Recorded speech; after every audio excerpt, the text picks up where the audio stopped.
আসসালামু আলাইকুম।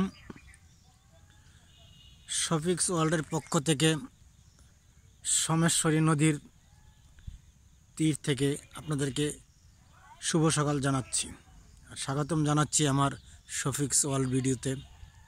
আমার পিছনে যে দেখতে পাচ্ছেন যে সোমেশ্বরী নদী, এখন অনেকটাই শীতকাল তার জন্য পানি নিচে নেমে গেছে এবং নদী প্রায় শুষ্ক। প্রায় আপনারা দেখতে পাচ্ছেন আমার পিছনে এই শুষ্ক নদী। যখন বর্ষার পূর্ণ যৌবনা হয় তখন এই নদী, এই আমি যেখানে দাঁড়িয়ে আছি এই পর্যন্ত পানি এসে পড়ে।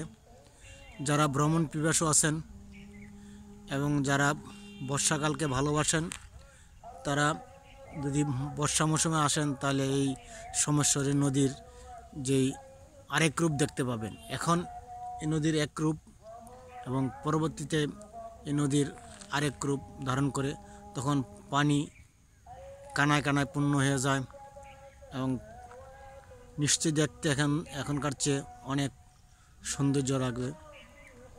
আমি এখন আস্তে আস্তে যাচ্ছি ঘাটের দিকে।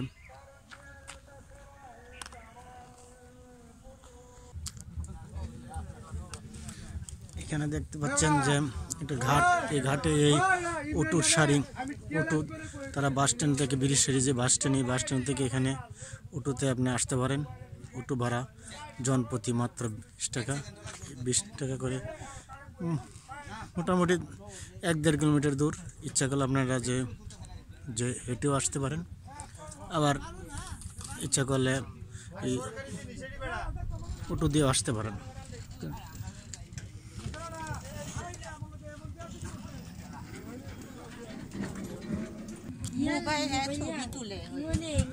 এই যে দেখেন, এই যে এখন আপনার যে ঘাটে নৌকা বিচ্ছে এবং যে এই নৌকা দিয়ে আমরা অপর পারে যাব। অপর পারে যে আমরা চীনামাটির পাহাড় এবং বিজয়পুর যাব। ওইখান থেকে আবার এখানে চলে আসব আর তারপরে আমরা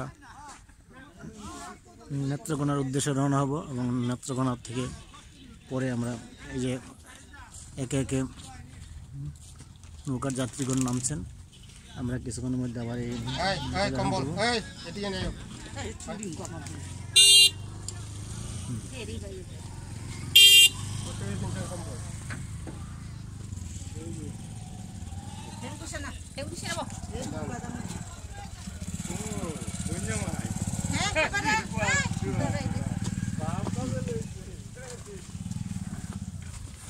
আসো, এখন আমরা যে সেই নৌকা আরোহণ করব এবং এই নৌকা দিয়ে আমরা নদীর অপর পারে চলে যাব।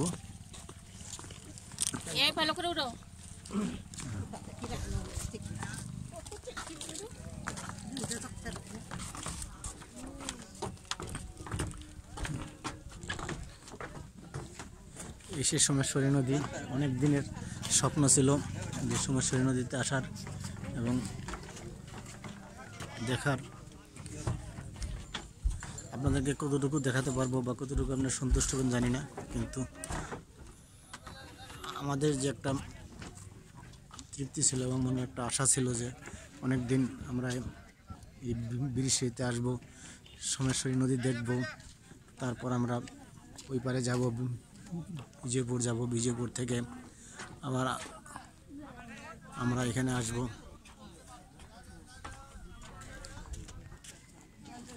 আশা করি আপনারা দেখতে পাচ্ছেন।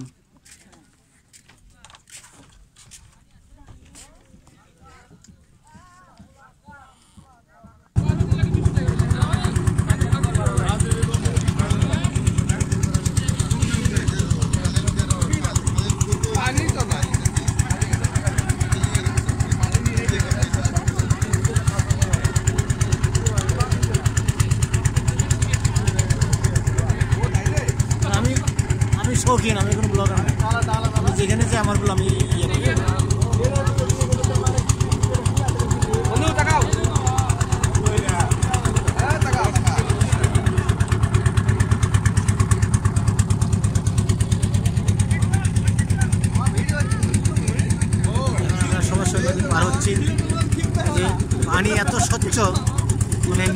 নিচের যা আছে সব কিছু দেখা যাচ্ছে। এবং এত স্বচ্ছ পানি সাধারণত কমই দেখা যায়।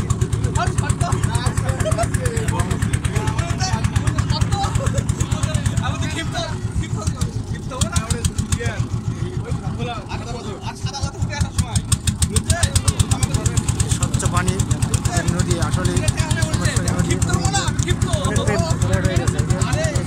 দেখতে পাচ্ছেন যে বালি বালি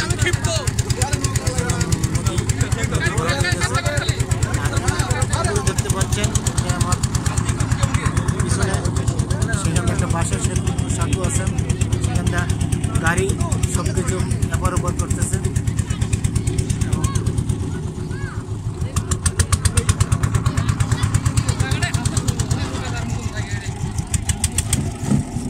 অনেকটা বালি ভরাট হয়ে গেছে, চলাচল মোটামুটি অনেকটা খুব সমস্যা হচ্ছে।